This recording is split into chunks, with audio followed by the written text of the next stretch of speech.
Hello दोस्तों, मेरा नाम है पवन यादव और ये मेरा अपना यूट्यूब चैनल है, जहाँ पर मैं मैथ्स और फिज़िक्स की बातें करूँगा। मैथ्स और फिज़िक्स की दुनिया में आपको लेकर के चलूँगा। फिज़िक्स या मैकेनिक्स पढ़ाते हुए मुझे तकरीबन 10 साल से ऊपर हो गए और पढ़ते हुए तो लगभग 2 दशक, 2 डिकेड्स, ऑलमोस्ट 20 साल का सफ़र हो चुका है। मैथ्स और फिज़िक्स ये 2 ऐसे फंक्शंस हैं, हम इन्हें 2 ऐसे फंक्शंस मान सकते हैं, जो एक दूसरे से पैरेलल ना हो करके बल्कि इंटरसेक्टिंग हैं, मतलब कन्वर्ज हो जाते हैं। I remember a saying by some great physicist that mathematics is the tool by which you can do physics. तो ये मेरा पहला वीडियो है। मेरा पहला वीडियो डेडिकेटेड है उन बच्चों के लिए जिन्होंने अभी-अभी फिज़िक्स पढ़नी शुरू की है, इसका मतलब क्लास 11th में जो पहुँचे हैं। ख़ास तौर से बायो के वो बच्चे जो 11th में मैथ्स को छोड़ देते हैं और फिज़िक्स से उनका सामना होता है, तब उन्हें समझ में आता है कि अरे!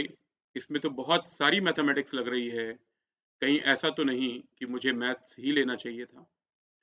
तो मैं अपने पहले वीडियो में आपको बेसिक मैथमेटिक्स बताने जा रहा हूँ, जिसका इस्तेमाल आपके फिज़िक्स में खूब सारा होगा, ठीक है? तो बहुत ज़्यादा बातें ना करते हुए मैं शुरू करूँगा।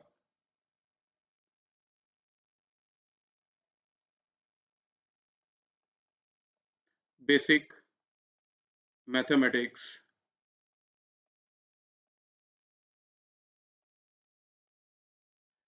Used in physics.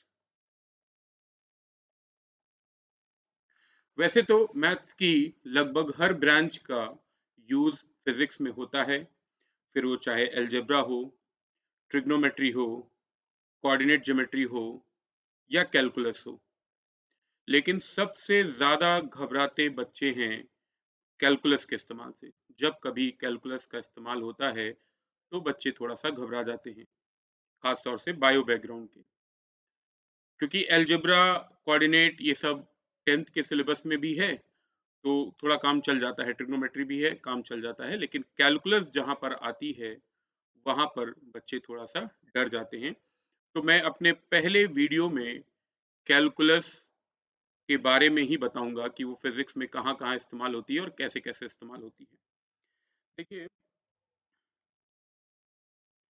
बाद में हम लोग ट्रिग्नोमेट्री, कोऑर्डिनेट वगैरह की भी बात करेंगे, लेकिन अभी फ़िलहाल कैलकुलस की बात।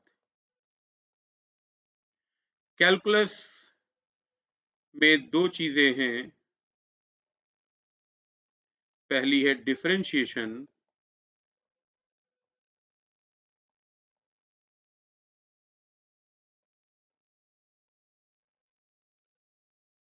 और दूसरी है इंटीग्रेशन, ठीक है? इन दोनों ही चीज़ों का या दोनों ही कॉन्सेप्ट्स का इस्तेमाल फिज़िक्स में खूब होता है, ठीक? अगर इन्हें समझ लिया जाए, तो काफ़ी आसानी हो जाएगी। सबसे इम्पोर्टेंट चीज़ है फंक्शन बेटा, फंक्शन। मान लीजिए हमने कोई वेरिएबल ले लिया y और उसे ऐसे लिख दिया है, y is f of x। इसको पढ़ते हैं y is a function of x, ठीक है? फंक्शन का मतलब है रिलेशन।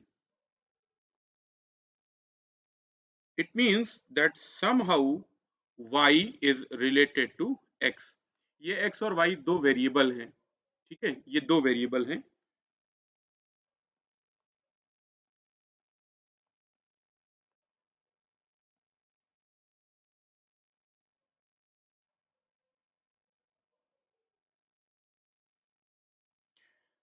अब आपको मालूम है मैथमेटिक्स में आप क्या करते हो, एक्स और वाई की वैल्यू फाइंड आउट करते रहे हो, है ना। जैसे लीनियर इक्वेशंस दे दी जाएं दो वेरिएबल की, 3x plus 2y is equal to 5 और 7x minus 4y is equal to 7 something, कोई भी आर्बिट्री दो इक्वेशंस दे दी जाएं, तो आपने 10th क्लास में वेरिएबल्स की वैल्यू को फाइंड करना सीखा है। तो वहां पर जब हम एलजेब्रा में ये सॉल्व करते थे तो एक्स और वाई हर न्यूमेरिकल में आता था और हर न्यूमेरिकल में एक्स और वाई की यूनिक इंडिपेंडेंट वैल्यू आती थी, अलग अलग वैल्यू आती थी। सिमिलरली फिजिक्स में भी एक्स और वाई वेरिएबल हैं, वेरिएबल का मतलब इनकी वैल्यू लगातार चेंज हो सकती है, ठीक है। अब फिजिक्स में कई बार आप देखोगे कि ये रियल नंबर ना होकर के अलग अलग वेरिएबल्स हो जाते हैं। जैसे for example x and y may be displacement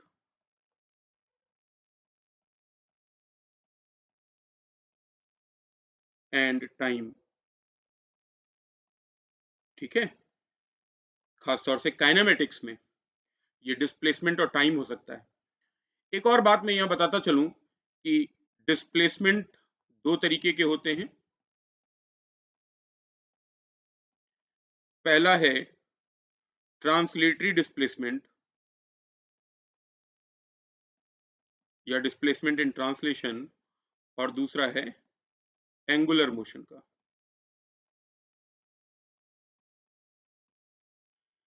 हम लोग ट्रांसलेशन में जब भी डिस्प्लेसमेंट होगा तो उसको रिप्रेजेंट करने के लिए we use either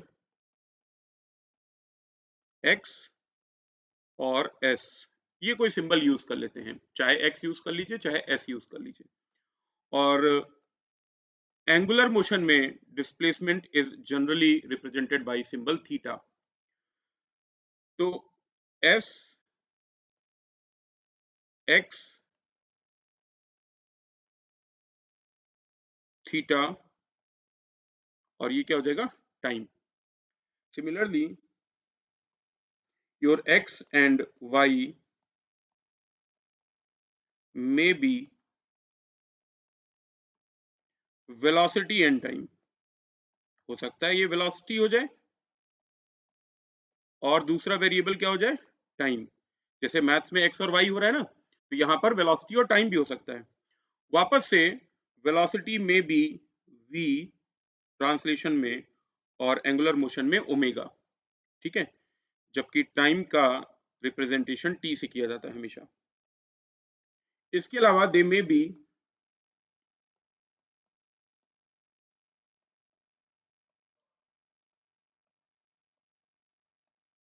acceleration and time,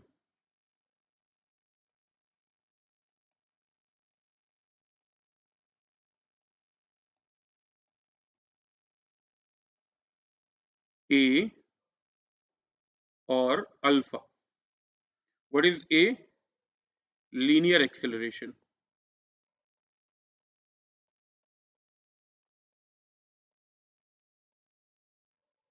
it may B retardation also.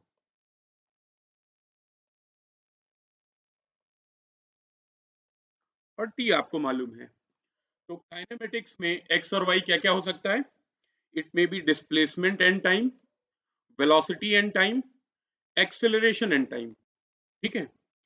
अगर हम थर्मोडायनेमिक्स की बात करें, जैसे इन kinematics,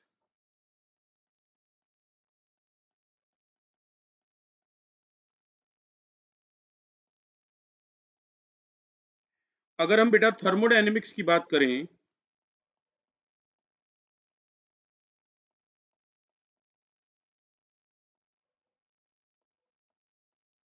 x and Y may B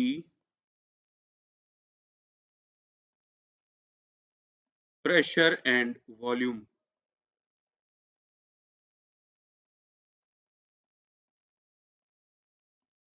ठीक है। ये प्रेशर और वॉल्यूम हो सकता है, ठीक है। इसी तरीके से अलग अलग टॉपिक में ये एक्स और वाई की वैल्यू अलग अलग हो सकती है। थर्मोडायनेमिक्स में ही प्रेशर वॉल्यूम हो सकता है, टेम्परेचर एंड वॉल्यूम हो सकता है, टेम्परेचर एंड प्रेशर हो सकता है।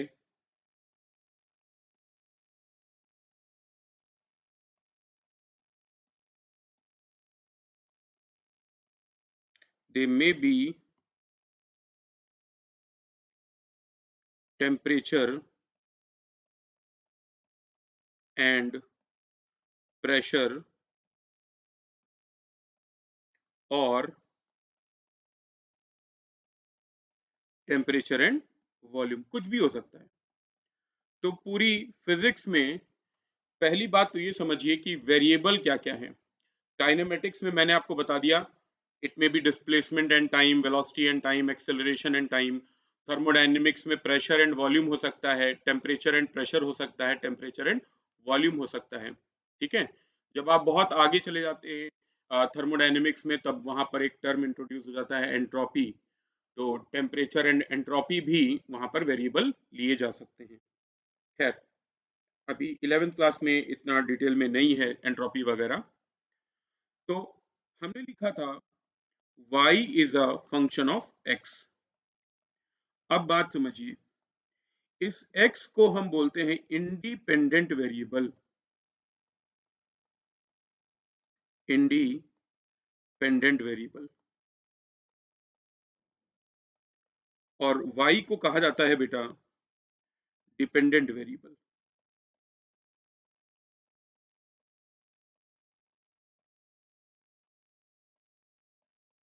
डिपेंडेंट वेरिएबल इसका मतलब, if y is a function of x,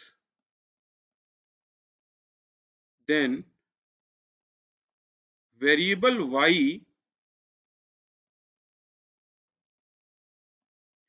depends upon x। जो वेरिएबल y होगा वो x पे डिपेंड करता है। x इस कंडीशन के लिए x y पे डिपेंड नहीं करता, बल्कि y x पर डिपेंड करता है। ठीक है, अगर हम उल्टा कर दें x is a function of y, तब जरूर x y पे डिपेंड करने लगेगा। ठीक है,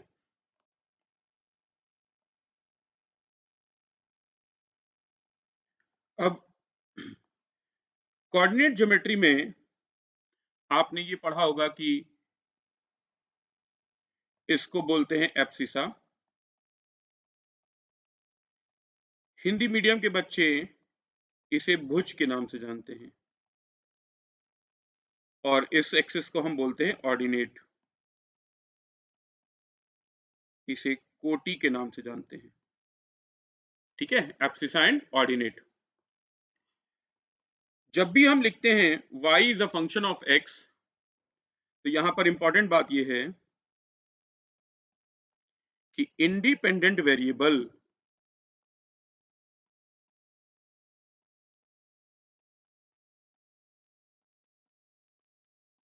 will always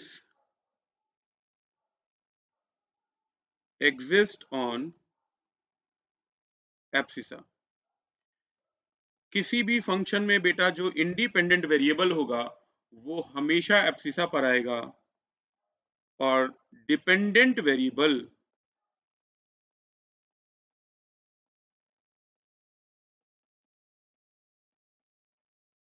will always exist on ordinate. ठीक है, चाहे काइनेमेटिक्स हो, थर्मोडायनेमिक्स हो, हर जगह पर ये रूल सेम रहेगा। इंडिपेंडेंट वेरिएबल हमेशा एब्सिसा पर आएगा, whereas the dependent variable will always come on the ordinate। मैं लेक्चर इंग्लिश में लूंगा, मतलब थोड़ा इंग्लिश थोड़ा English Hindi, so that everybody can understand. ठीक है, तो पूरा हिंदी में लेंगे तब भी प्रॉब्लम हो जाएगा, पूरा इंग्लिश में लेंगे तब भी प्रॉब्लम हो जाएगा, मिक्स करके लेंगे। अच्छा, इसको बोलते हैं ओरिजिन, ये तो सभी लोग जानते हैं इतना, दिस इज ओरिजिन। ठीक है, आपको याद होगा जब आप मैथ्स पढ़ते हो, ठीक है, या इतना तो हम सभी जानते हैं, हमारी आदत हो जाती है कि हम एब्सिसा को एब्सिसा ना बोल करके अक्सर एक्स एक्सिस बोल देते हैं। ठीक है, हमारी जबान पे ये चढ़ा हुआ है कि ये एक्स एक्सिस है, ये वाई एक्सिस है।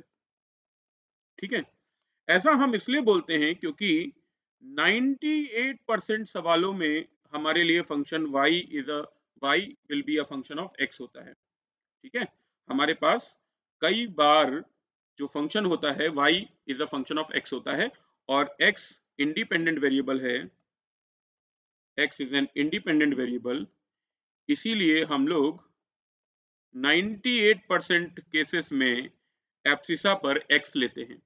ठीक है, और यही आदत हो जाती है हमारी उसको एक्स एक्सिस बोलने की, है ना। और ऑर्डिनेट पे वाई एक्सिस आ जाता है, जबकि उसका एक्चुअल कॉन्सेप्ट क्या था, एक्चुअल नाम क्या है हॉरिजॉन्टल लाइन का, एब्सिसा, और वर्टिकल लाइन का एक्चुअल नाम है ऑर्डिनेट। ठीक है, अब एक्स चूंकि इंडिपेंडेंट होता है बहुत सारे सवालों में, इसलिए यहाँ पर हॉरिजॉन्टल पे एक्स एक्सिस लिख देते हैं। ठीक है, और उसी वही नाम हमें याद हो जाता है। ये बिल्कुल उसी तरीके से है जैसे आप अपने किसी दोस्त का निकनेम रख देते हैं, है ना। कुछ भी निकनेम आपने रख दिया, तो कई बार क्या होता है कि आपकी जुबान से वही नाम निकलता है, ओरिजिनल नाम नहीं निकलता। ठीक है, तो एक्स एक्सिस इसका ओरिजिनल नाम नहीं है हॉरिजॉन्टल लाइन का, ओरिजिनल नाम है बेटा एब्सिसा। चूंकि 98% सवालों में एक्स इंडिपेंडेंट होता है, इसलिए हॉरिजॉन्टल यानी एब्सिसा पर एक्स आ जाता है और वो हमारी आदत में शुमार हो जाता है। ठीक है, अब देखिए, जब हमने लिखा y is a function of x, ठीक है, this f is actually a function. मैं फंक्शन की डिटेल में मैथ्स की क्लास लूंगा, ठीक है, लेकिन यहाँ पर बेसिक फिजिक्स चल रही है, तो मैं थोड़ा वही फंक्शंस डिस्क्राइब करूंगा जिनका इस्तेमाल फिजिक्स में होने वाला है। फंक्शन में बी लीनियर और पॉलिनोमियल।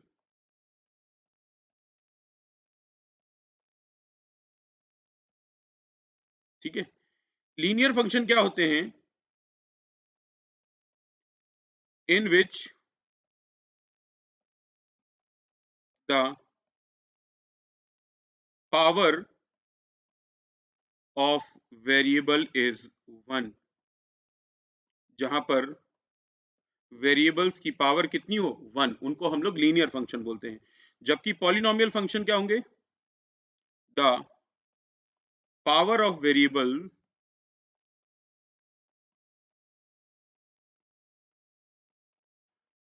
मे बी और विल बी, सॉरी,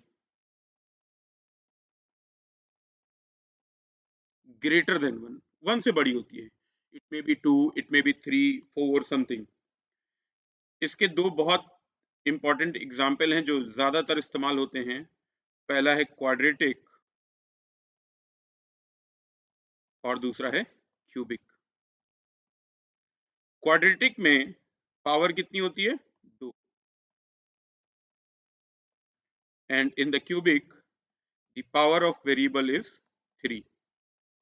ठीक है, अब ये 4 भी हो सकता है, 5 भी हो सकता है कोई आपको न्यूमेरिकल ऐसा मिले जहां पर इंडिपेंडेंट वेरिएबल की पावर 7 दे रखी हो, 8 दे रखी हो मैक्सिमम, है ना, वैसा भी मिल सकता है, उसको भी हम लोग पॉलिनोमियल बोलेंगे।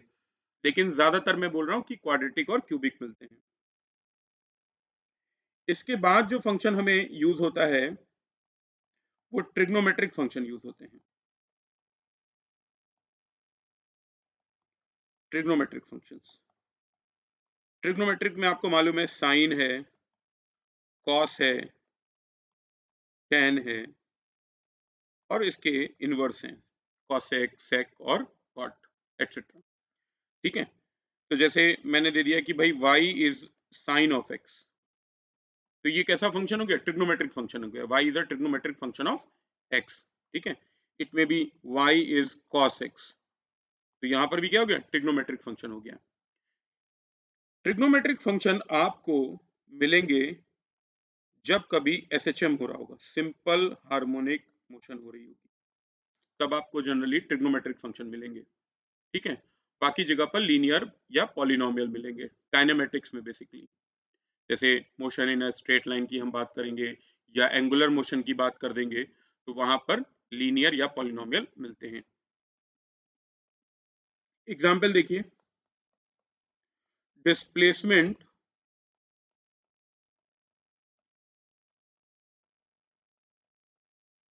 of a body S is equal to 3t cube minus 2t square plus 5t, ये दे दिया गया आपको। ठीक है, तो किसी बॉडी का डिस्प्लेसमेंट आपको दे दिया गया है 3t cube minus 2t square plus 5t। अब यहां पर आप लिख सकते हो s is a function of t, और फंक्शन कैसा है, क्यूबिक, क्यूबिक फंक्शन है बेटा। ठीक, तो ये सिंपल काइनेमेटिक्स का प्रॉब्लम हो गया। मैं बोल दूं कि भाई theta is equal to 7t square plus 5t radians. ठीक है, हमें मालूम है थीटा क्या होता है, theta is the angular displacement. तो ये आपकी एंगुलर मोशन की प्रॉब्लम हो गई। ठीक, एस क्या है, लीनियर डिस्प्लेसमेंट है।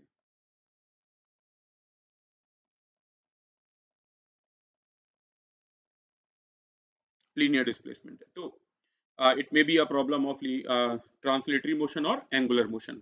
तो इस तरीके से आपको फंक्शन दे दिया जाएगा। अब एसएचएम में देखो, in SHM simple harmonic motion आपको मालूम है इक्वेशन आती है x is equal to capital X sine omega n into T plus five. ठीक है, ये डिस्प्लेसमेंट इक्वेशन है।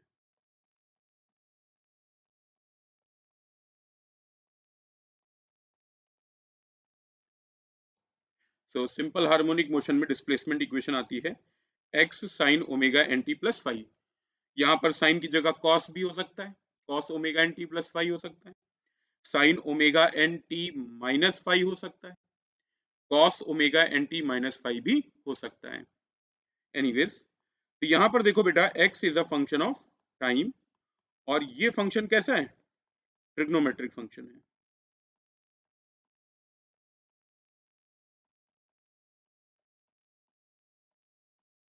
ट्रिग्नोमेट्रिक फंक्शन है। अब आपने पैराबोलिक मोशन पढ़ा होगा, पैराबोलिक मोशन, या इसे हम प्रोजेक्टाइल मोशन के नाम से भी जानते हैं।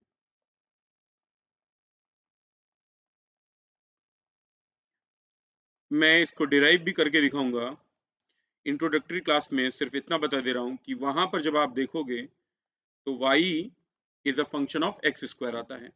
ठीक है, y कह लीजिए या फिर डिस्प्लेसमेंट।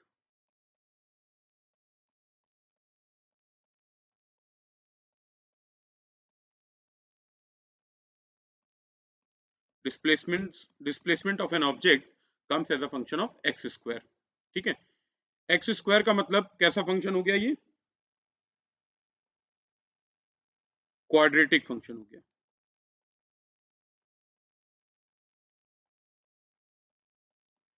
अब जितने क्वाड्रेटिक फंक्शन होते हैं उनका ग्राफ जनरली जनरली पैराबोला बनता है।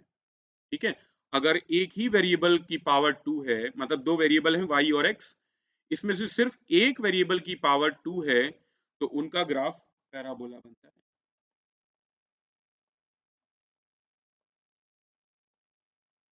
if only one variable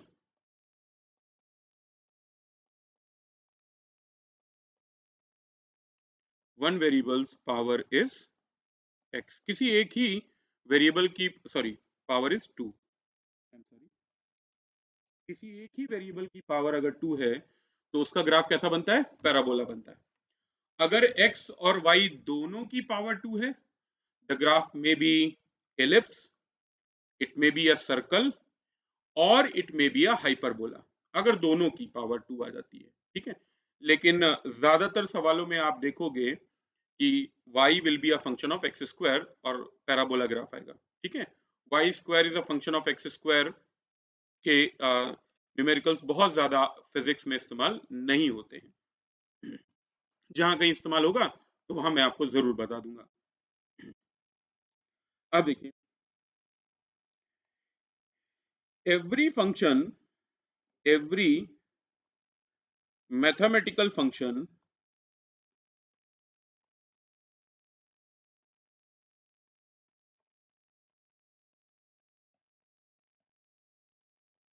can be represented graphically.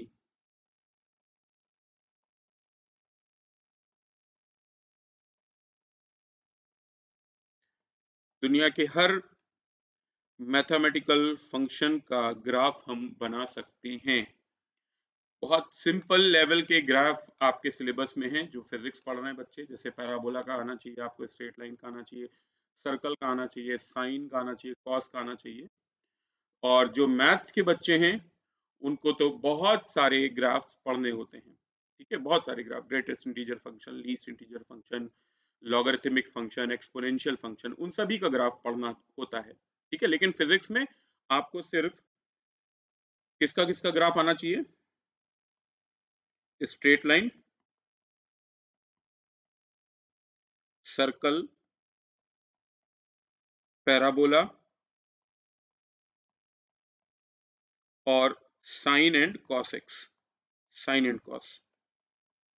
ठीक है, ये चार ग्राफ ज्यादातर इस्तेमाल होंगे। ठीक है, इनका ग्राफ बनाना आपको आना चाहिए, मैं ये डिटेल में बता दूंगा। अब मान लीजिए y is a function of x दिया है। ठीक है, इंडिपेंडेंट वेरिएबल x हो गया और डिपेंडेंट वेरिएबल y हो गया। तो मैंने बताया कि भाई जो इंडिपेंडेंट वेरिएबल है वो एब्सिसा पर आ जाएगा और जो डिपेंडेंट वेरिएबल है वो ऑर्डिनेट पे आ जाएगा। और इसका ग्राफ हमने ड्रॉ किया, वो ग्राफ कुछ ऐसा आ गया। मैं एक आर्बिट्ररी या रफ ग्राफ बना ले रहा हूं। ठीक है, उसको मैं बोल दे रहा हूं y is a function of x, कुछ इस तरीके से आ गया।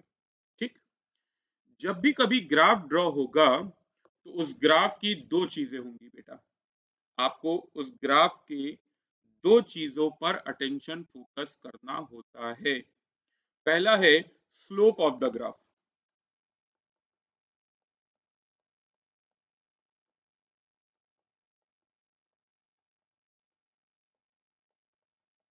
ठीक है, स्लोप ऑफ द ग्राफ चाहिए। और दूसरा है area of the graph.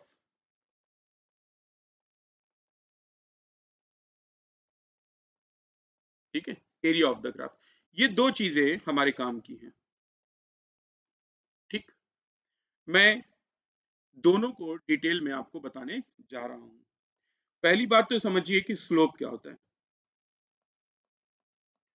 Slope of any curve, जो हिंदी मीडियम के बच्चे हैं उनके लिए मैं बता दूं कि स्लोप को बोलते हैं ढाल।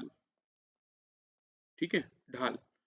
तो slope of any curve at a point, किसी पर्टिकुलर पॉइंट पर स्लोप निकालते हैं आप। ठीक है, slope of any curve at a point is exactly equal to slope of tangent to the curve at same point. मतलब अगर आपको किसी कर्व का किसी पॉइंट पर, पर्टिकुलर पॉइंट पर स्लोप निकालना है, तो जो स्लोप आएगा, कर्व का जो स्लोप होगा, वो उसी पॉइंट पर कर्व की टेंजेंट के स्लोप के बिल्कुल बराबर होगा। देखिए,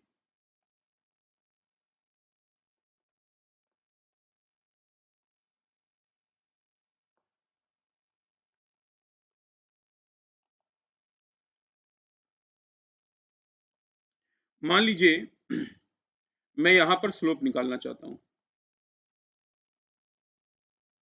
ठीक है, ये कोई पॉइंट P है जिसके कोऑर्डिनेट x1 y1 है। मैं इस पॉइंट P पर इस कर्व का स्लोप निकालना चाहता हूं।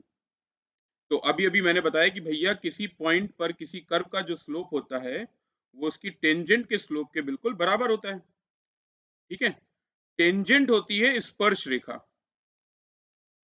बात समझिएगा। टेंजेंट को हिंदी में हम बोलते हैं स्पर्श रेखा।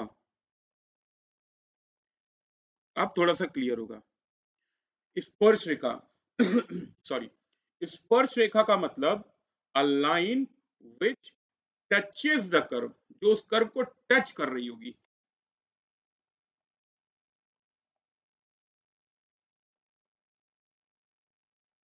line which is going to touch the curve only at one point।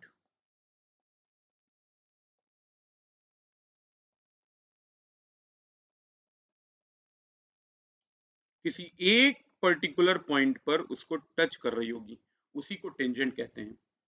Tangent, किसी भी कर्व की टेंजेंट कभी भी कर्व को एक से ज्यादा जगहों पर, एक से ज्यादा पॉइंट पर टच नहीं कर सकती, और इंटरसेक्शन तो कर ही नहीं सकती। ठीक है, टेंजेंट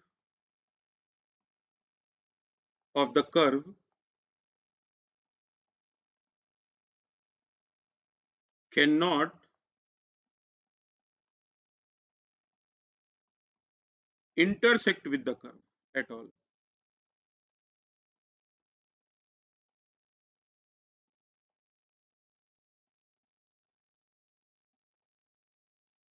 ठीक है, इंटरसेक्शन तो बेटा पॉसिबल ही नहीं है।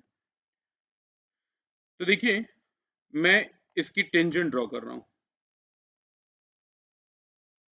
ठीक है, this is the tangent of y is a function of x at point p। Point p पर उस कर्व की टेंजेंट को ड्रॉ कर दिया। ठीक है, अब ये जो टेंजेंट है, इसका जो स्लोप होगा, किसी लाइन का स्लोप कैलकुलेट करना बहुत आसान है, मैं भी बता रहा हूं आपको। इस लाइन का, इस टेंजेंट का जो स्लोप होगा, वही उस कर्व का स्लोप होगा एट पॉइंट P। ठीक है, पॉइंट P पर उस कर्व के स्लोप के बिल्कुल बराबर होगा। अच्छा, एंगल मेजरमेंट, जितनी कॉन्सेप्ट यूज होते जा रहे हैं वो बीच बीच में मैं बताता जाऊंगा। ठीक है, पूरा लेक्चर बहुत ध्यान से सुनना है आपको। एंगल मेजरमेंट समझिए पहले तो। आपको याद होगा बचपन में जब पहली बार आपने प्रोटेक्टर का इस्तेमाल किया होगा, हिंदी मीडियम के बच्चों, तुमने चांदे का इस्तेमाल किया था, उसी को प्रोटेक्टर कहा जाता है। ठीक है, देखो इधर ध्यान से, जब आपने पहली बार बेटा प्रोटेक्टर का इस्तेमाल किया था, तो प्रोटेक्टर कुछ ऐसा रहा होगा, मैं बना रहा हूं।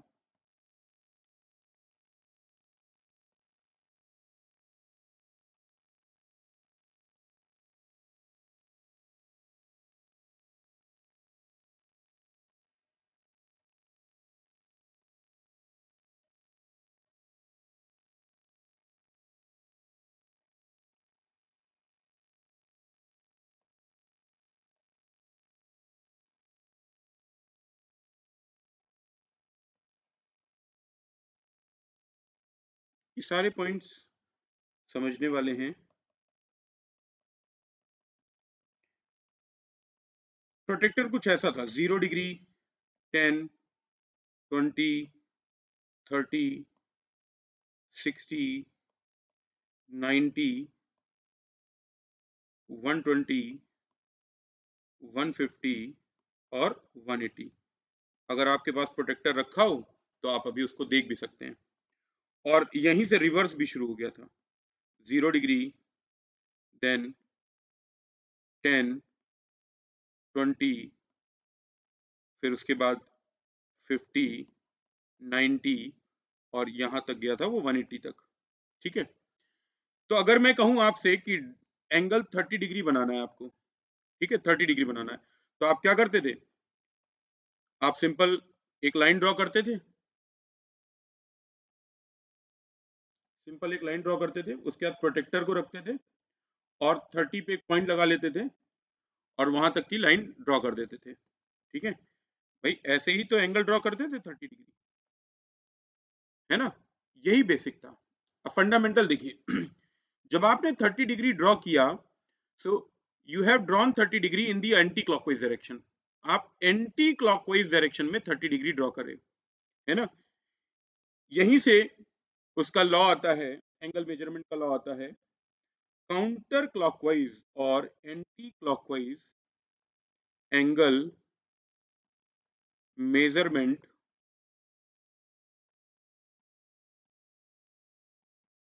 Are positive. जब कभी भी एंटी क्लॉकवाइज एंगल मेजर किया जाएगा वो हमेशा पॉजिटिव होगा। ठीक है, अगर बेटा आपने एंगल ऐसे बना दिया, देखिए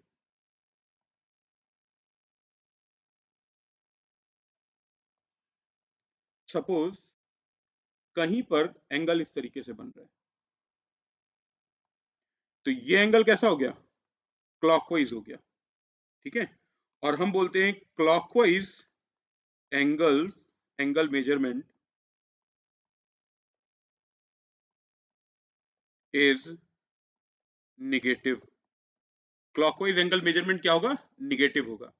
ठीक, दूसरी इंपॉर्टेंट बात सुनिए, ये है आपकी प्लस एक्स एक्सिस।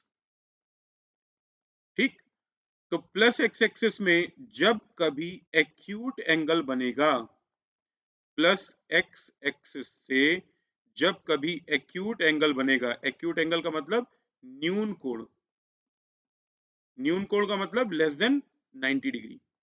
तो पॉजिटिव एक्स एक्सिस से बेटा जब तक एक्यूट एंगल बनता है तब तक वो पॉजिटिव ही होगा। वहीं अगर पॉजिटिव एक्स एक्सिस से ऑब्ट्यूज एंगल बनने लगा, ऑब्ट्यूज एंगल, ऑब्ट्यूज का मतलब अधिक कोण,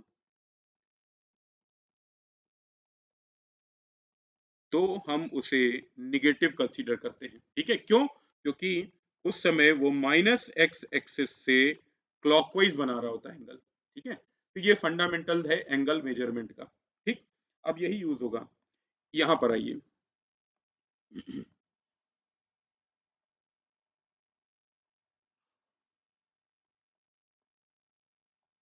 ये देखिए, मैं एक काम करता हूं, एक्स एक्सिस को थोड़ा सा पीछे बढ़ा लेता हूं। ठीक है, और इस टेंजेंट को भी थोड़ा सा पीछे ले जाते हैं।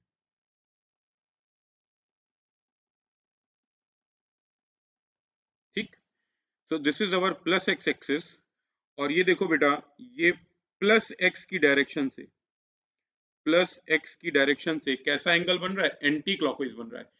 इसका मतलब ये जो कर्व हमने ड्रॉ किया है इसका स्लोप पॉजिटिव होगा, इसका स्लोप पॉजिटिव होगा। यहीं पर मैं आपको निगेटिव स्लोप भी बना के दिखा देता हूं। ये खूब इस्तेमाल होगा काइनेमेटिक्स में, थर्मोडायनेमिक्स में। थर्मोडायनेमिक्स में अगर याद हो तो आइसोथर्मल जो कर्व होता है ना, आइसोथर्मल कर्व का स्लोप आता है minus p upon v, minus p upon v. वहीं एडियाबैटिक का स्लोप आता है minus times gamma p upon v, adiabatic का। तो वो माइनस साइन आता है, माइनस साइन आने का मतलब उसका स्लोप निगेटिव है। और निगेटिव का क्या मतलब होता है ये यहाँ देखिए, मान लीजिए कि कोई कर्व है y is equal to f x, कुछ इस तरीके से ऐसा कर्व है। ठीक है, अब अगर मैं इसके किसी पॉइंट पर टेंजेंट ड्रॉ कर दूं,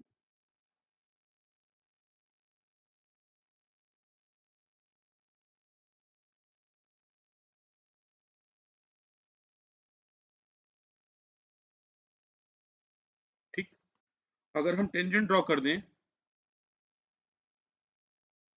तो आप देखिए कि वो जो टेंजेंट होगी ना वो प्लस एक्स एक्सिस से ऑब्ट्यूज एंगल बना रही होगी।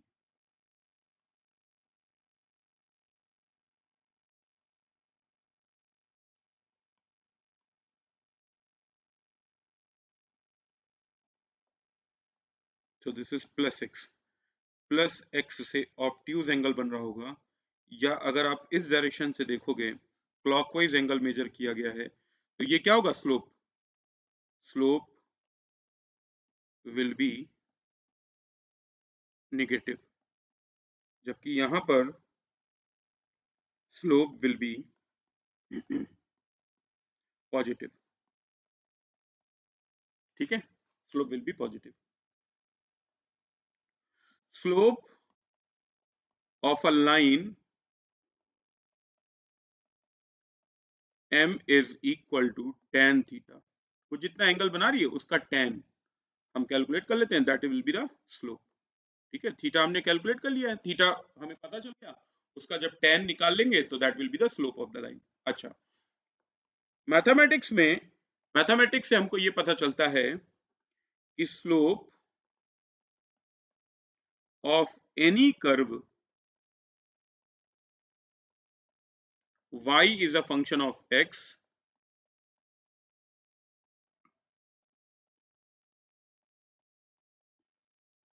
at any point x1 comma y1 is equal to dy by dx। यानी कि अगर आप y को डिफरेंशिएट कर दें x के रिस्पेक्ट में, तो ये जो dy by dx आएगा, this is nothing but tan theta. ठीक है, dy by dx will be nothing but tan theta. ठीक, आप इसको ऐसे समझिए, काइनेमेटिक्स का एग्जांपल समझिए, जैसे suppose s is a function of time, displacement function of time दिया हुआ है। So what will be the slope of s versus time? इसका स्लोप क्या हो जाएगा? ds upon dt, ds upon dt हो जाएगा। ठीक है, और अगर आपको ध्यान हो तो ds अपॉन dt को ही वेलोसिटी कहते हैं, rate of change of displacement is known as velocity. So slope of s versus t curve is v।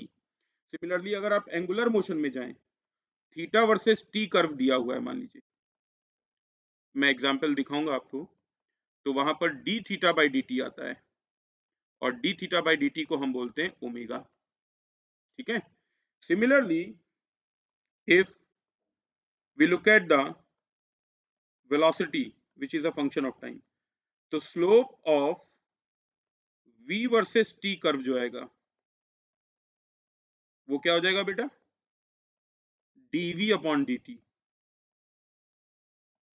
और इसी को तो बोलते हो लीनियर एक्सेलरेशन। और अगर ओमेगा वर्सेस टाइम का स्लोप है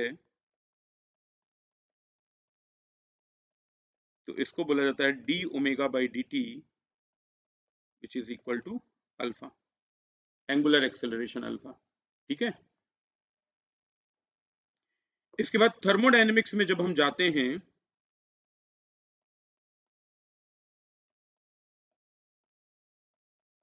थर्मोडायनेमिक्स में हमारे पास दो प्रोसेस होती हैं, एक है आइसोथर्मल और दूसरी है एडियाबैटिक।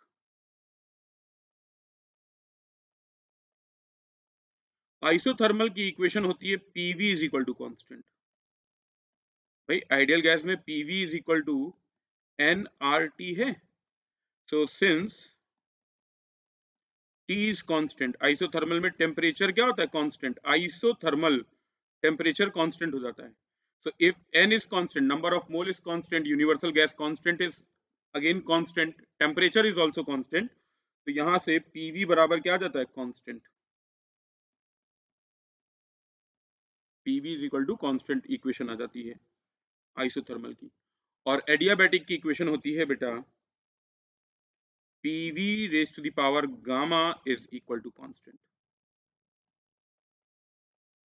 तो आप देखिए कि वेरिएबल क्या क्या आ गए इन दोनों में, वेरिएबल क्या क्या आ गए बेटा? here variables are pressure and volume। Mathematics में जो x और y आ रहे थे ना, वो थर्मोडायनेमिक्स में इन दोनों इक्वेशन में क्या आ गए? प्रेशर एंड वॉल्यूम आ गए, प्रेशर एंड वॉल्यूम। ठीक है, हिंट के लिए याद रखिए कि वॉल्यूम जो होता है वो इंडिपेंडेंट होता है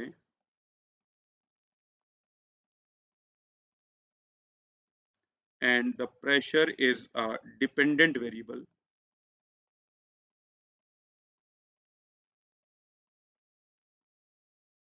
और मैंने अभी अभी आपको बताया कि जो इंडिपेंडेंट वेरिएबल होगा वो आ जाएगा एप्सिसा पर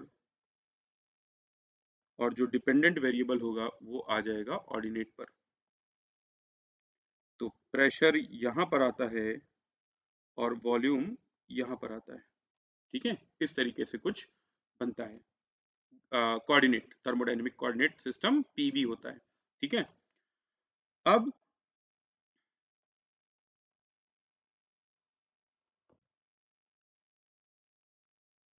अगर मैं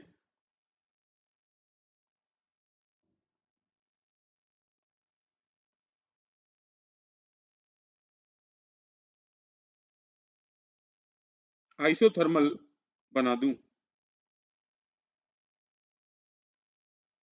ठीक है, ये वैसे तो मैंने सर्कल की हेल्प से बना दिया, लेकिन आप इसका नाम याद रखिए, ये रेक्टेंगुलर हाइपरबोला होता है। मैंने इसलिए बना दिया ताकि देखने में अच्छा लगे। ठीक है, वैसे तो ये रेक्टेंगुलर हाइपरबोला होता है। ठीक है, PV is equal to constant. क्या होता है रेक्टेंगुलर हाइपरबोला, ये सब मैं आपको बताऊंगा डिटेल में। ठीक, PV is equal to constant बेटा।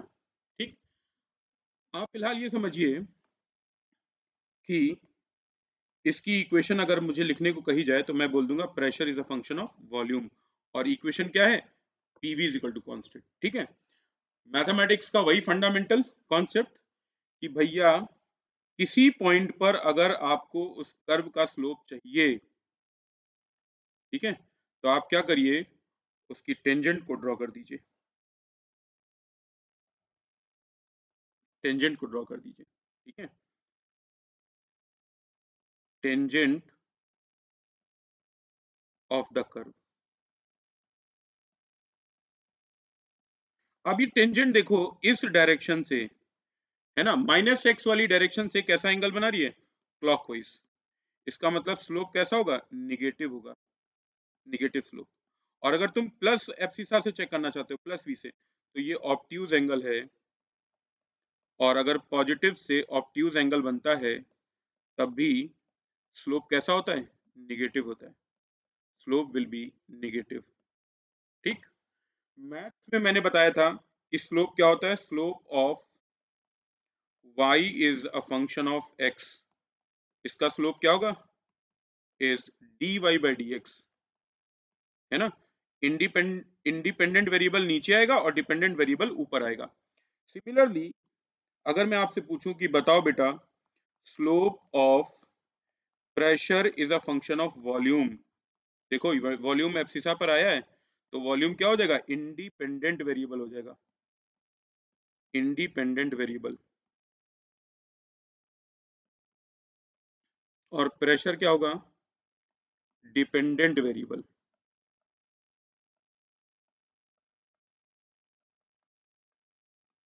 ठीक है, सो slope of p is a function of volume is dp upon dv, dp upon dv आता है। ठीक है, और आइसोथर्मल लाइंस के लिए dp अपॉन dv जो होगा वो माइनस p अपॉन v आएगा। इसका डेरिवेशन है आपकी बुक्स में दिया हुआ है। so dp upon dv is minus p upon v for temperature constant, that is isothermal process।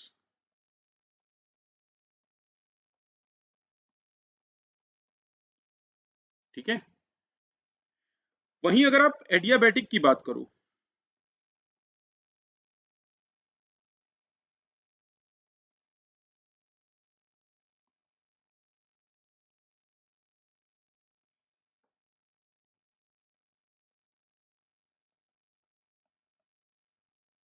अगर आप एडियाबैटिक प्रोसेस की बात करो तो इसकी इक्वेशन आती है PV to the power gamma is constant. ठीक है, PV to the power gamma is constant. यहां से भी प्रेशर क्या आ गया, फंक्शन ऑफ वॉल्यूम हो गया। Pressure is a function of volume. Volume independent variable है, प्रेशर डिपेंडेंट वेरिएबल है। किसी पॉइंट पर स्लोप अगर मुझे निकालना है तो मैं उस पॉइंट पर टेंजेंट को ड्रॉ कर दूंगा, कर्व की। और कर्व की टेंजेंट को जब हम ड्रॉ करेंगे तो ये एब्सिसा को यहाँ पर कट कर रही है। इधर से अगर आप देखो तो ये एंगल क्लॉकवाइज है, क्लॉकवाइज का मतलब slope will be negative. Line का स्लोप निगेटिव है और लाइन का स्लोप कर्व के स्लोप के एग्जैक्टली बराबर होता है। और अगर आप पॉजिटिव एक्स से देखोगे तो बेटा ये लाइन ऑब्ट्यूज एंगल बनाती हुई दिखेगी और यहां से भी हमें पता चल जाएगा कि स्लोप निगेटिव होने वाला है। ठीक है, तो स्लोप क्या हो जाएगा? Slope of adiabatic process dp upon dv हो जाएगा, है ना। जैसे मैथ्स में dy बाई डी एक्स आता था, यहाँ dp अपॉन dv हो जाएगा और ये आता है minus gamma times p upon v। Minus sign क्यों आ रहा है? माइनस साइन इसलिए आ रहा है क्योंकि स्लोप निगेटिव होना ही चाहिए था। ठीक है। अब अगर आप कंपेयर कर दो माइनस पी बाई वी और minus gamma times p by v में अगर आप कंपेयर कर दो, ठीक है, तो देखिए यहाँ गामा आ रहा है, इस वजह से ये क्या होगा? It will be greater than. So slope of adiabatic process is always greater than slope of isothermal process.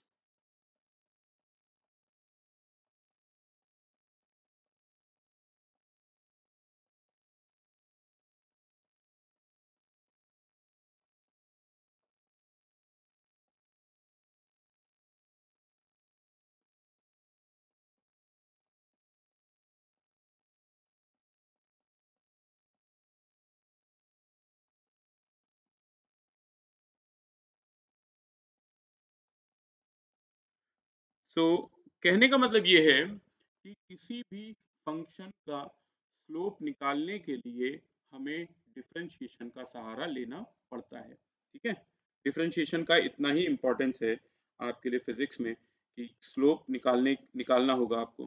ठीक है, कुछ एक इंपॉर्टेंट फॉर्मूले हैं डिफरेंशिएशन में, वो आपको याद करने होंगे। दूसरी इंपॉर्टेंट बात देखो, d y by d x को कैसे पढ़ते हैं हम लोग, कैसे समझेंगे? इसका मतलब ये हुआ differentiation of variable y with respect to variable x. ठीक है, मतलब y को आप डिफरेंशिएट कर रहे हो x के रिस्पेक्ट में। ठीक है, तो ds अपॉन dt का क्या मतलब हुआ? डिफरेंशिएशन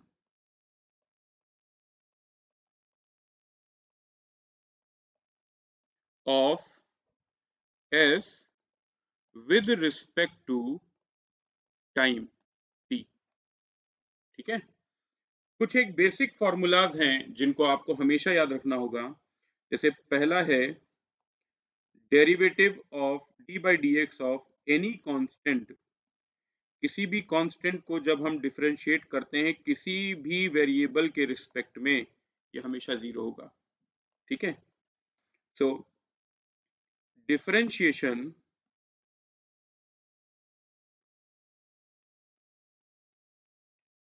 ऑफ एनी कांस्टेंट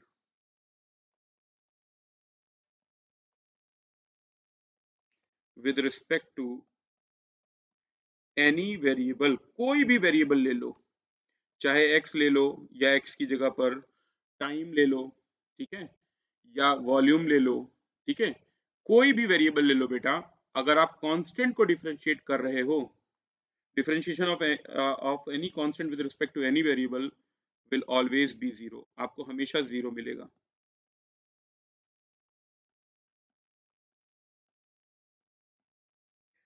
दूसरी इंपॉर्टेंट बात, दूसरा important formula, d by d x of x की पावर एन। ठीक है, देखिए ऊपर y को आपने x की पावर n लिख दिया है, ठीक, will be equal to n times x की पावर n माइनस वन। तीसरा है d by d x of sine x will be cos x and d by d x of cos x will be minus sin x। ये बहुत basic से चार functions हैं, चार चीजें हैं, चार फॉर्मूलाज हैं, चार कॉन्सेप्ट हैं जिनका इस्तेमाल फिजिक्स में बहुत ज्यादा है। ठीक है, और भी हैं, वो मैं आगे टाइम के साथ बताता रहूंगा, लेकिन ये बेसिक चार हैं, ये तो सबको एकदम याद होने चाहिए। ठीक, तो डिफरेंशिएशन का क्या इस्तेमाल हुआ बेटा? Differentiation is used to calculate the slope of any function. किसी भी कर्व का या किसी भी फंक्शन का स्लोप निकालने के लिए हम क्या करते हैं, डेरिवेटिव लेते हैं या डिफरेंशिएट करते हैं उसको। ठीक है, so dependent variable will always be differentiated with respect to independent variable। ये भी लाइन में लिख देता हूं,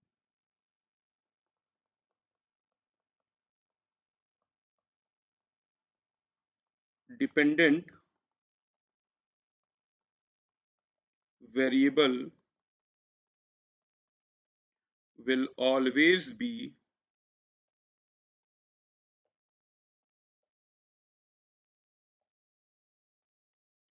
differentiated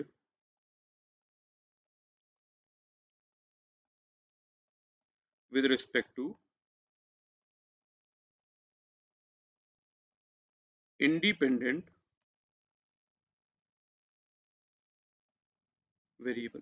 ठीक है, डिपेंडेंट वेरिएबल को ही हमेशा डिफरेंशिएट करेंगे, और किसके रिस्पेक्ट में डिफरेंशिएट करेंगे? इंडिपेंडेंट वेरिएबल के रिस्पेक्ट में डिफरेंशिएट करेंगे। ठीक, अच्छा, ये तो बात हो गई डिफरेंशिएशन की।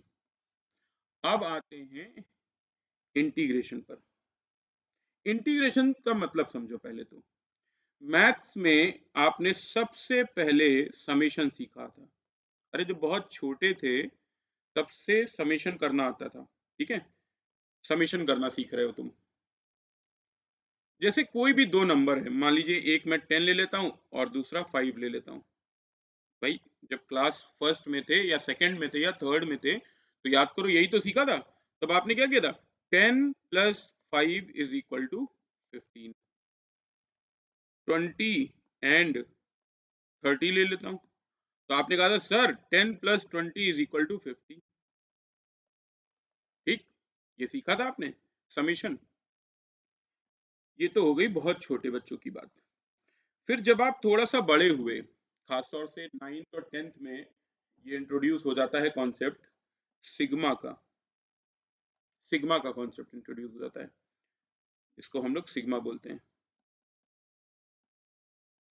आ, जिन्होंने बिल्कुल नहीं पढ़ा उन्होंने भी स्टैटिस्टिक्स जरूर पढ़ी होगी। स्टैटिस्टिक्स, स्टैटिस्टिक्स जिसमें हम लोग मीन मीडियन मोड वगैरह कैलकुलेट करते थे 10th क्लास में, तो वहां पर सिग्मा का यूज होता था।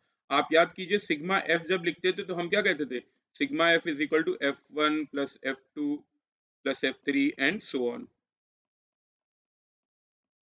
ठीक है, जैसे मान लो एग्जाम्पल के तौर पे अगर मैं लिख दूं सिग्मा 5, तो 5 प्लस 4 प्लस 3 प्लस 2 प्लस 1। ठीक है, तो 5 4 9 9 3 12 14 15, इस तरीके से आता था। ठीक है, तो सिग्मा का मतलब हो गया अगेन एडिशन, एडिशन। ठीक, हम लोग लिखते हैं सिग्मा एफ आई, आई बराबर 1 टू एन मान लो। इसका क्या मतलब हुआ? यानी ये जो आई है ना, ये 1 से चलेगा और एन तक जाएगा। F1 F2 plus F3 plus dot dot dot up to Fn। अगर मैं लिख दूं सिग्मा आई बराबर 1 से 5 तक Fi, तो आप क्या लिख दोगे? Sir F1 plus F2 plus F3 plus F4 plus F5, ये तो लिखोगे। ठीक, तो दूसरा समीशन हो गया सिग्मा का। पहला प्लस साइन था, दूसरा सिग्मा हो गया। अब जब तीसरी बात, तीसरी जगह पर आप आते हो, यहां पर खासतौर से 11th क्लास में, यहां पर भी आपको एडिशन ही करना होता है, लेकिन इस बार एडिशन को रिप्रेजेंट करने के लिए ये सिंबल इस्तेमाल करते हैं जिसको बोलते हैं इंटीग्रेशन। इंटीग्रेशन, इंटीग्रेशन जो शब्द है, ये देखो ध्यान से, ये इंटीग्रेट से निकला है। इंटीग्रेट का मतलब ही होता है एडिशन, ठीक है, जोड़ना। हिंदी वाले बच्चों, तुम लोग क्या कहते हो इंटीग्रेशन को? समाकलन। और डिफरेंशिएशन को क्या बोलते हो? अवकलन, ठीक है। जैसे अरे हम लोग बोलते हैं ना, India is the integration of different state. जो हमारा देश है भारत, खूबसूरत प्यारा सा देश है भारत, ये क्या है? It is nothing but the integration of different different states, है ना, कई अलग अलग राज्यों का जोड़ है, ठीक है भाई। उत्तर प्रदेश है, दिल्ली है, बिहार है, राजस्थान है, मध्य प्रदेश, तमिलनाडु, असम, मेघालय, त्रिपुरा, मिजोरम, महाराष्ट्र, ठीक है, केरल, तेलंगाना, जम्मू कश्मीर, वेस्ट बंगाल, बहुत सारे स्टेट्स हैं, छत्तीसगढ़, झारखंड, है ना, सभी का नाम मुझे याद है। तो उन सारे जगहों को जब जोड़ दिया जाता है तो हमें अपना देश मिलता है भारत, ठीक है, जिसका मैप बहुत खूबसूरत है, ठीक है। खैर, उसी तरीके से मैथमेटिक्स में हम क्या करते हैं, जब हमारे पास कंटिन्यूअस फंक्शन होता है, ठीक है, तो उसको हम एक पॉइंट से दूसरे पॉइंट तक, अगर हम एक पॉइंट से दूसरे पॉइंट तक का एरिया वगैरह कुछ निकालना चाहते हैं तो हम क्या करते हैं, इंटीग्रेट करते हैं वहां पर, ठीक है।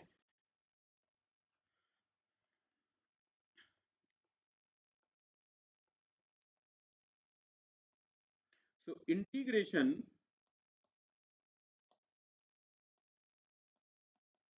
is mainly used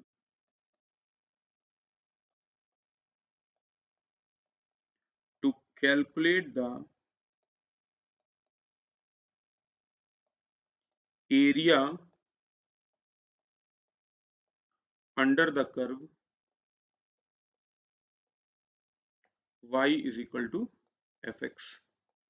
कोई फंक्शन दे दिया गया है, उसके उसका एरिया निकालने के लिए हम लोग इंटीग्रेशन का यूज करते हैं।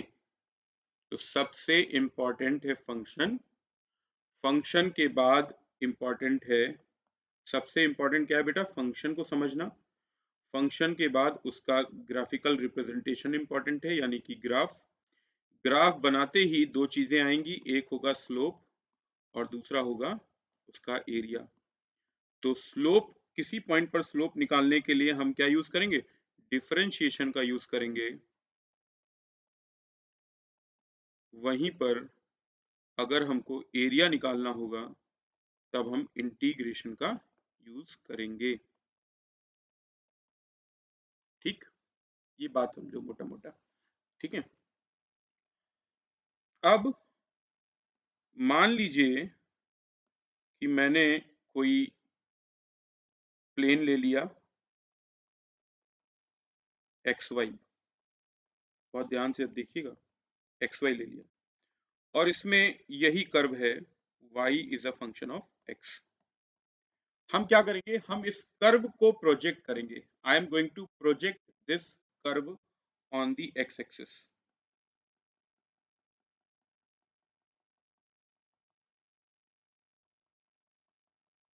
ठीक है। x एक्सिस पर मान लीजिए मैं प्रोजेक्ट कर रहा हूं, ये पॉइंट हो गया x1 और ये पॉइंट हो गया x2, प्रोजेक्शन किया हमने, ठीक है।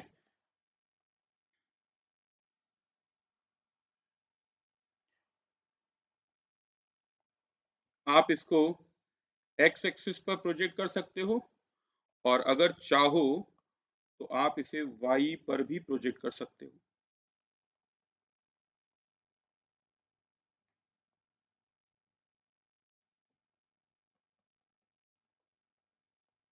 ठीक है। ये पॉइंट 1 हो गया और ये पॉइंट है मान लो 2।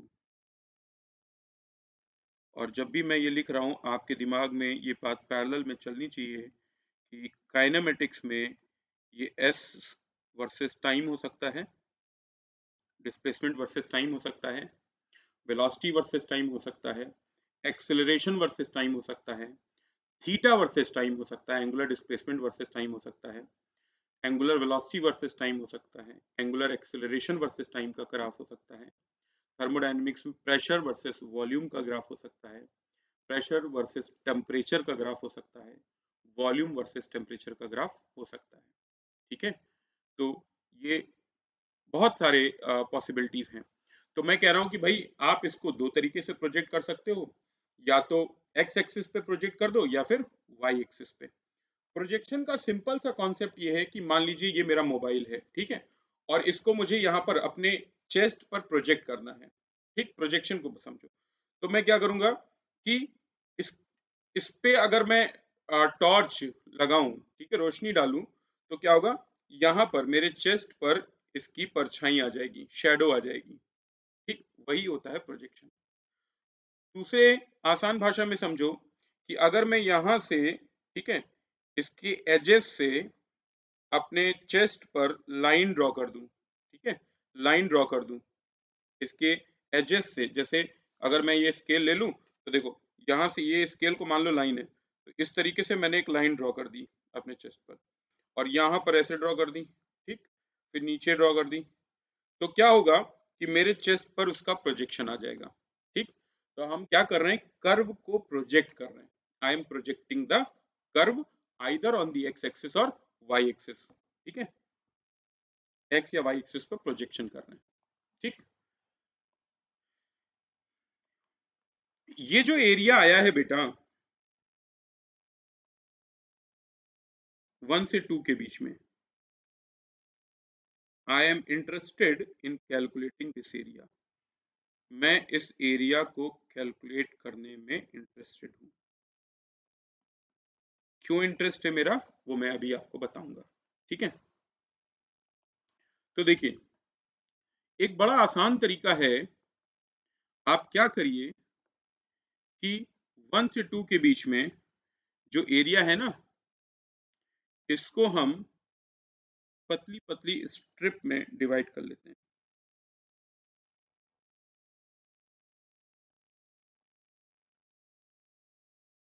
थोड़ा सा बड़ा ले लेता हूँ ताकि आपको समझने में आसानी।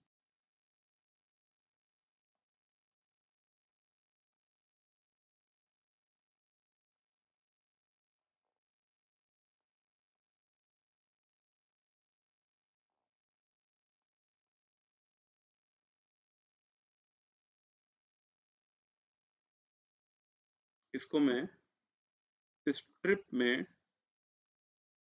पट्टियों में डिवाइड कर ले रहा हूँ। ठीक, अब इस स्ट्रिप का area let us suppose A1 है, A2 है, A3 है, A4, A5, A6 और A7 है। हमने 7 स्ट्रिप में डिवाइड कर लिया। आप चाहो तो 10, 20, 100 कितने भी नंबर ऑफ स्ट्रिप में इसको डिवाइड कर सकते हो। तो अब देखिए ये दोनों डायग्राम एकदम सेम है, मैंने कॉपी पेस्ट किया था।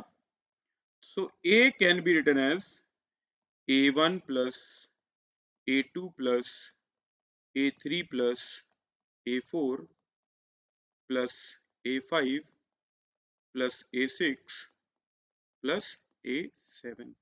और इसी को तो हम लिख सकते हैं sigma I is equal to 1 से 7 तक AI लिख सकते हैं।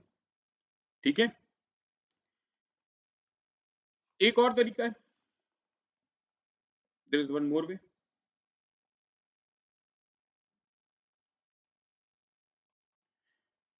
हम क्या करें, इस बार इसको n नंबर ऑफ स्ट्रिप में ना डिवाइड करके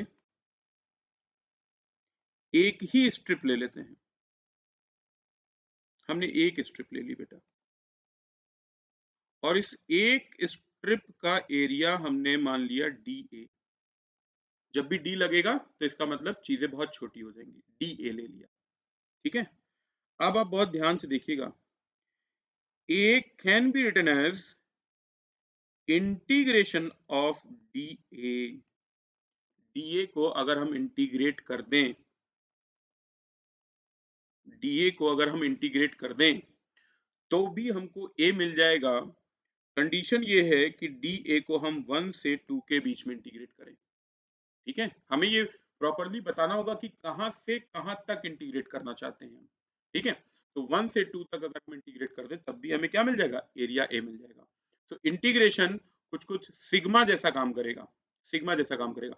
सिग्मा में आप क्या है कि आपने अलग अलग स्ट्रिप बना दी है, A1 A2 A3 A4 A5 A6 A7 बना दी है, जबकि जब आप इंटीग्रेशन का यूज करने जा रहे हैं तो वहां पर सिर्फ एक स्ट्रिप हमने बनाई है, और जैसे ही हम इंटीग्रेशन का साइन लगाएंगे इसका मतलब बाय डिफॉल्ट वो 1 से 2 के बीच में एरिया ले लेगा, ठीक है। ये बिल्कुल वैसा ही है जैसे आप अलग अलग कमांड दे रहे हो, ठीक है। आप एक अलग अलग कमांड दे रहे हो, तो A1 लिया, A2 लिया, A3 लिया, फिर आपने एक अपडेटेड सॉफ्टवेयर यूज किया है जिसपे एक सिंगल कमांड देने पर एंटर बटन दबाने पर रिजल्ट हमारे सामने आ जा रहा है, ठीक है। तो इंटीग्रेशन जो है अपग्रेडेड वर्जन है, समझ लीजिए, सिग्मा का, ठीक है। तो केवल इंटीग्रेशन का साइन लगाने पर, और हमें लिमिट बतानी होती है कि कहां से कहां तक इंटीग्रेट करना है, और एरिया हमारे सामने आ जाएगा। दिस इज एग्जैक्टली इक्वल, ठीक।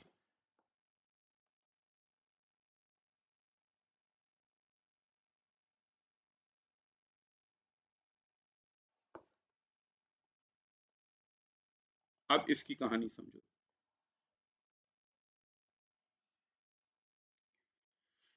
जब आपने स्ट्रिप ली, जब भी आप स्ट्रिप लेते हो, ठीक है, तो एक्स एक्सिस पर इसकी विड्थ आ जाएगी, इसकी विड्थ को हम ले लेते हैं dx, क्यों, क्योंकि हमने एक्स एक्सिस पर प्रोजेक्शन लिया है dx। अगर ये टाइम एक्सिस होती तो विड्थ कितनी हो जाती, dt हो जाती, dt हो जाती। अगर ये वॉल्यूम एक्सिस होती तब विड्थ कितनी हो जाती, dv हो जाती, dv। तो जो भी वेरिएबल एब्सिसा पर होगा,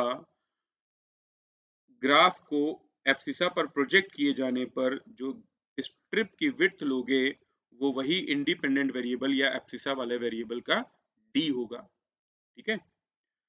इसकी जो लेंथ है बेटा वो y है, y एक वेरिएबल है जो हर पॉइंट पर अलग अलग है। जैसे यहाँ पर देखो, यहाँ पर क्या होगा, y1 होगा, यहाँ पर y2 होगा पॉइंट नंबर 2 पे, और बीच में कुछ और होगा, ठीक है। तो y एक वेरिएबल है। जब आप इस स्ट्रिप को बाहर निकालेंगे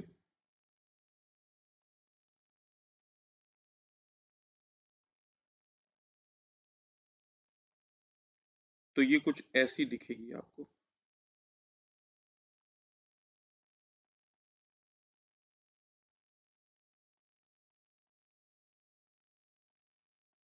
ठीक। ये आपको ऐसी दिख रही है, इसको हम लोग लगभग लगभग एक रेक्टेंगल मान सकते हैं, क्योंकि dx क्या होता है, बहुत छोटा होता है। dx is very small, so it is analogous to some rectangle, और रेक्टेंगल की विड्थ है dx और उसकी हाइट है y। So area of strip, और स्ट्रिप का शेप हमेशा, कैसा भी प्रॉब्लम हो, ये क्यूबिक फंक्शन हो, क्वाड्रेटिक फंक्शन हो, ठीक है, या साइनोसॉइडल फंक्शन हो, कैसा भी फंक्शन हो बेटा, हमेशा जो स्ट्रिप होगी, जो छोटी सी स्ट्रिप आप मानोगे वो रेक्टेंगुलर मानी जा सकती है। तो एरिया ऑफ स्ट्रिप डीए क्या हो जाएगा, y इंटू डी एक्स हो जाएगा, y इंटू डी एक्स, ठीक है, y इंटू डी एक्स। और एरिया कैपिटल ए जो होगा, इंटीग्रेशन डीए होगा 1 से 2 में इंटीग्रेशन वाई डी एक्स होगा, ठीक है। इसको समझो, ये क्या लिख रहे हो, integration, here we are doing the integration of variable y with respect to variable x।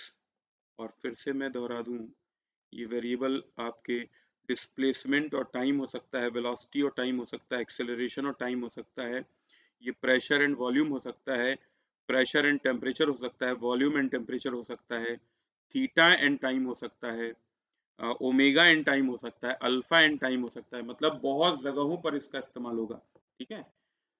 So we are integrating variable y with respect to variable x, जिसके रिस्पेक्ट में इंटीग्रेशन करते हैं ना, with respect to variable x, जिसके रिस्पेक्ट में integration करते हैं उसी की लिमिट्स रखनी होती हैं। Limits must be of variable x, यानी इंडिपेंडेंट वेरिएबल जो एब्सिसा पर होगा बेटा, इंडिपेंडेंट वेरिएबल जो कहाँ होगा, विच इज ऑन एब्सिसा। ठीक है, जो भी एब्सिसा पर वेरिएबल होगा उसी की लिमिट रखोगे, कब, जब आप उसको एब्सिसा पर प्रोजेक्ट कर रहे हो। तो एब्सिसा पर लिमिट देखो क्या है, x1 से x2 है, x1 से x2, तो हम x1 से x2 तक इसको इंटीग्रेट कर देंगे। ठीक है, और वो एरिया आ जाएगा। मैंने एक ग्राफ और बताया था आपको, ये वाला, अब ये जल्दी से समझ में आ जाएगा।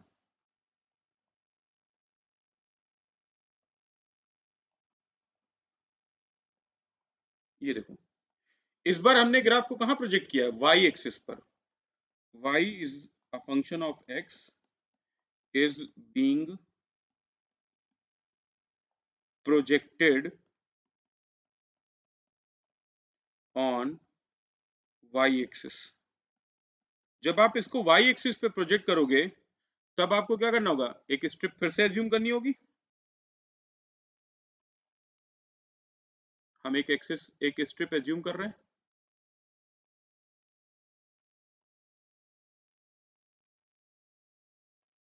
ये स्ट्रिप हमने एज्यूम कर ली बेटा, और इस बार ये y पर प्रोजेक्टेड है, इसलिए इसकी विड्थ कितनी हो जाएगी, dy हो जाएगी, और ये कितना हो जाएगा, x, ये वेरिएबल x हो जाएगा। So what will be dA, dA will be equal to x into dy. So what will be A? Area will be integration of dA, integration of x into dy. Here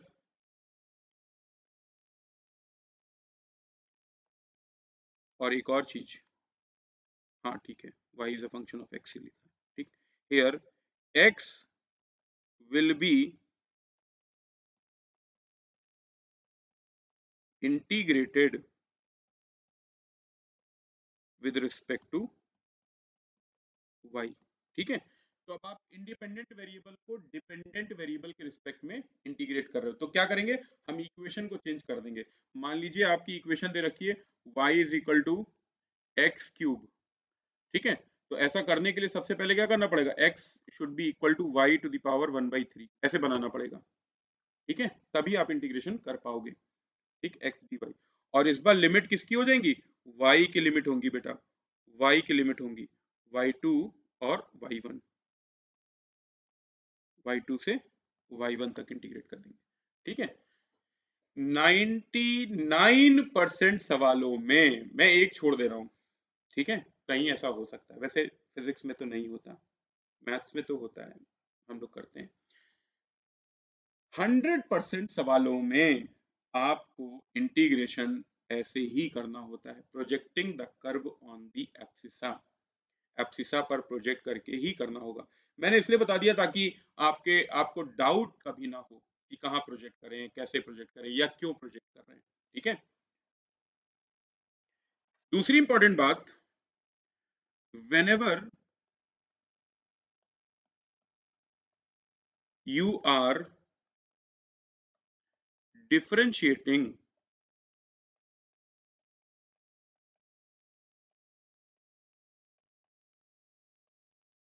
और integrating, चाहे आप differentiation कर रहे हो या integration कर रहे हो, integrating variable y with respect to x। ठीक है, जब भी आप डिफरेंशिएट कर रहे हो या इंटीग्रेट कर रहे हो, then convert y in x with the help of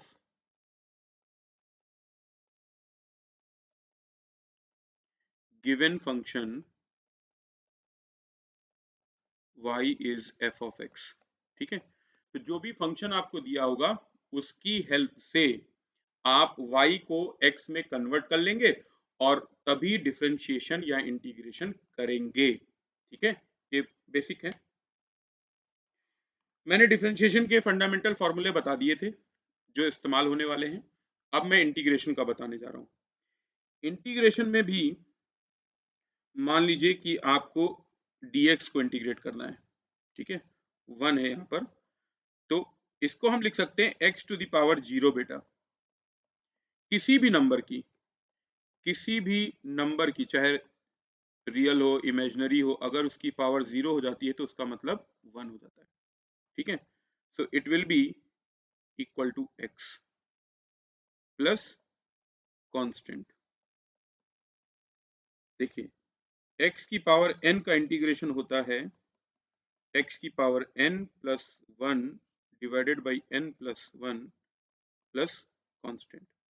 तो अगर n बराबर 0 है तो क्या हो जाएगा, x की पावर 0 प्लस 1 अपॉन 0 प्लस 1।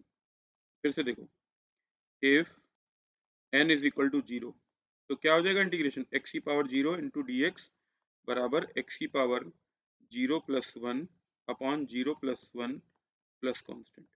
ये हो जाएगा x की पावर 1 अपॉन 1 प्लस कांस्टेंट। इसको हम लिख सकते हैं स्मॉल x प्लस c। ये देखो यही पहला वाला आया था। If suppose n is equal to 1 है तो इंटीग्रेशन x की पावर 1 dx क्या हो जाएगा, x to the power 1 plus 1 upon 1 plus 1 plus c, x की पावर 2 बाई 2 प्लस c। एक आर्बिट्रेरी कांस्टेंट c आता जाता है, आएगा हमेशा। ठीक है, तो ये पहला फंडामेंटल फॉर्मूला है जो आपको याद रखना होगा, ज्यादातर काम इसी से हो जाएगा। इसके अलावा integration y into d x कर रहे हो, मान लो let y is equal to sine x दे रखा है, तो मैंने क्या बताया था कि अगर y को इंटीग्रेट करना है x के रिस्पेक्ट में तो सबसे पहले y को चेंज करो। ये देखो दिया है, तो y बराबर लिख देंगे sine x, integration sine x d x, इसका होता है minus cos x plus c. और उसी तरीके से अगर मान लीजिए if y is given to you cos x, तो इंटीग्रेशन cos x dx क्या हो जाएगा, sin x प्लस सी। ये कुछ बेसिक फॉर्मूला हैं जिनका खूब इस्तेमाल होने वाला है। ठीक है, ज्यादातर इस्तेमाल तो आपका x की पावर n का ही होगा। ठीक है, एक लास्ट लाइन ये है कि इंटीग्रेशन दो तरीके के होते हैं बेटा।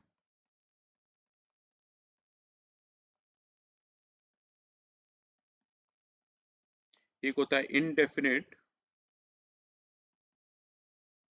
और दूसरा होता है डेफिनेट। इनडेफिनेट में क्या होता है, limits of integral are not given. Integration की लिमिट्स नहीं दी जाती हैं, जबकि डेफिनेट में limits of integration are given. ठीक है, जब लिमिट नहीं दी होंगी सो कांस्टेंट विल कम।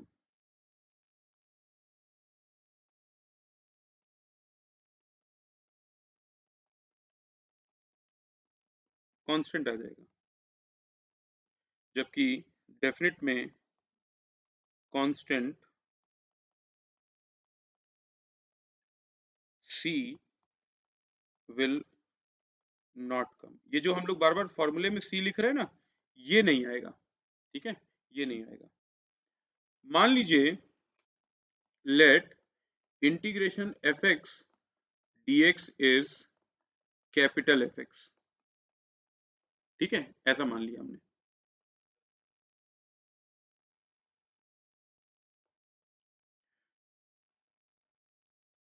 तो जब इनडेफिनेट इंटीग्रेशन होगा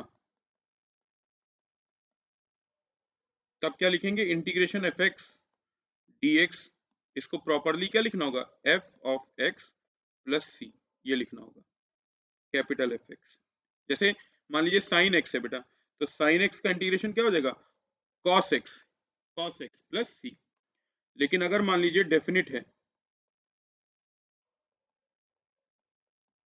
यानी integration f x d x है और मैं लिमिट दे देता हूँ ए से बी तक, तो इसका जो इंटीग्रेशन होता है वो कैपिटल एफ एक्स हुआ, फंक्शन बदल जाएगा ए से बी, और इसको लिखते हैं F of B minus F of A, ये लिखा जाता है।